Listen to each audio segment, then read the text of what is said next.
From the Detroit Free Press, it's Tuesday, February 16th. Here are today's top stories, presented by Bush's Fresh Food Market. Calling all foodies, Bush's is hiring. Are you passionate about food, looking for growth, development, and excellent wages? Come grow with Bush's and apply online at bushes.com/join our team. That's Bush's, BUSCHS.com/join our team. I'm Adrienne Roberts reporting for the Detroit Free Press. It's been 11 months since businesses across the state shut down under the stay-home order, and millions of Michigan residents filed for unemployment benefits. But many of the same issues claimants had with the state's unemployment insurance agency then, from not being able to log into the website to getting a customer service representative on the phone, remain a problem. The latest example is that those who had reopened their claims under two key federal programs last month had to backdate their claims for the weeks they missed while the agency was setting up those new programs. But emails and communications posted on the website never said this, and so claimants then had to call in to get their claims fixed if they wanted payment for those weeks. Meanwhile, others are still waiting on benefits from early on in the pandemic. And there could be more problems soon with the agency as new federal programs expire in mid-March and another stimulus package that's in the works that would extend unemployment benefits still needs to be implemented. I'm Paul Egan reporting from the state capitol for the Detroit Free Press. Governor Gretchen Whitmer's 2022 budget, released Thursday, didn't call for any tax hikes. But that doesn't mean it won't have Michiganders paying more for certain items. The budget included $27.6 million in fee hikes for a range of government services. Most of them are pretty specialized and won't affect the average person. For instance, it will cost a higher fee to develop a new golf course or expand a marina, or to get certified as a wastewater treatment plant operator. But getting a vehicle crash report from the Michigan State Police will cost $15 under the budget, up from $10. The fee hikes require legislative approval. I'm Sloan Terranella with the Detroit Free Press. Earning a spot on the National Register of Historic Places is often thought to be etched in stone and offers a measure of protection for historic preservation. But across the state, former landmarks are being taken off the register due to a plethora of reasons.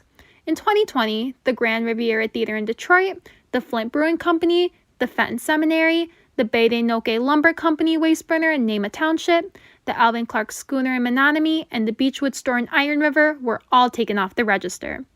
National Register Coordinator for Michigan State Historic Preservation Office Todd Walsh said the predominant reason for a site to be removed from the register is due to demolition or building modifications. Walsh said officials take landmarks off the registry to keep records updated. He also said the history for all the delisted sites haven't disappeared, and people can still access its records. The Michigan State Historic Preservation Office and the Office for the National Register of Historic Places in Washington, D.C., keep a file of written properties in their archives. All the former landmarks that were mentioned before have either been demolished or were destroyed. Walsh said his office's main goal is to add buildings or sites to the National Register, not delist them.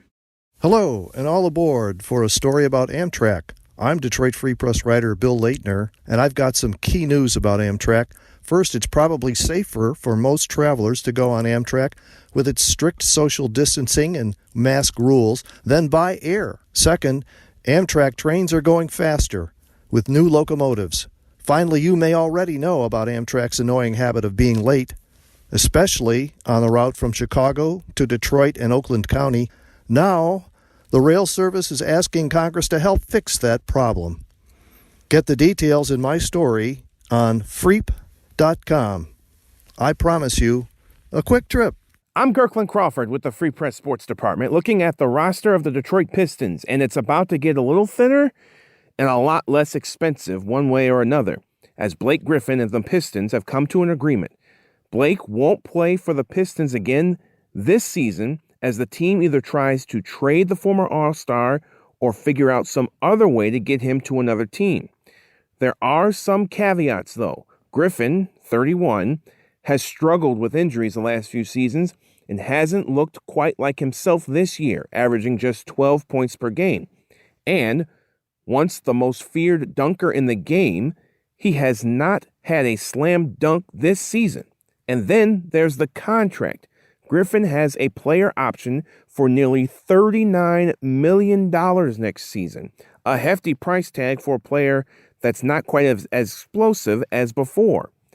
And even though teams are seemingly hesitant to trade for Griffin, the Pistons are eager to give their youngsters more playing time, bringing us to this rock and a hard place scenario. For more stories from the Detroit Free Press, be sure to check out freep.com.